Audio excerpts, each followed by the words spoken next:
It can be difficult to know whose expert opinion to trust, or sometimes who to trust at all. Hello, you're listening to Well Intel Daily. I'm Annie Hood. This is the podcast that joins the dots on wellbeing perspective and everyday relevance. Dying Matters Awareness Week began on May the 8th, Monday of this week, through to the 14th. The aim is to get people talking and sharing stories openly about dying and grief, and to reduce the associated stress, stigma, and social isolation that can be related to it. The reason I'm mentioning it today is the dialed up crystal clarity that many people refer to when they know there is a time limit on their life and they still have things left to say.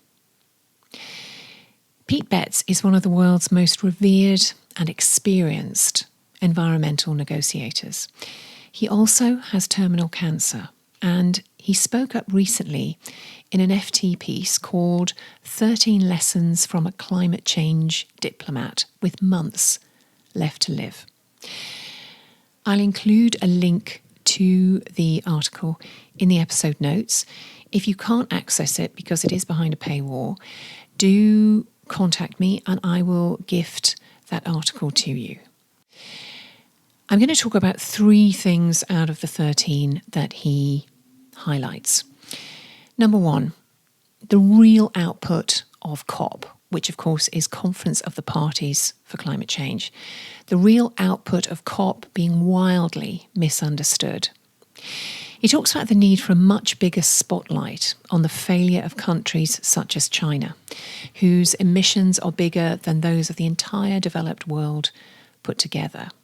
Instead, far more attention is placed on things like what is said about fossil fuels in the wording of a final decision, to which then no single country can be held to account. Pete Betts is 63 and he believes that his generation failed Greta Thunberg's. He highlights that no one person is responsible, but as a collective generation of leaders, he feels the baby boomer generation has failed young people today. And third, that the 1.5 degree limit is hanging by a thread. He explains that the reality of where we are is that global temperatures may rise over the Paris Agreement's 1.5 degrees unless urgent additional action happens now. Not next year or next month, but now. He highlights China as mattering most, but also that developed countries outside of Europe, such as the US, Canada, Japan, and Australia, have failed to act in any meaningful way for decades when they could have done so much more at a more manageable cost. And he believes that climate campaigners treat China too gently. He underlines the fact that the carbon emissions issue cannot be solved without China. His particular insights matter because they're provided by a man so close to his end and having been immersed in the environment sector his entire career.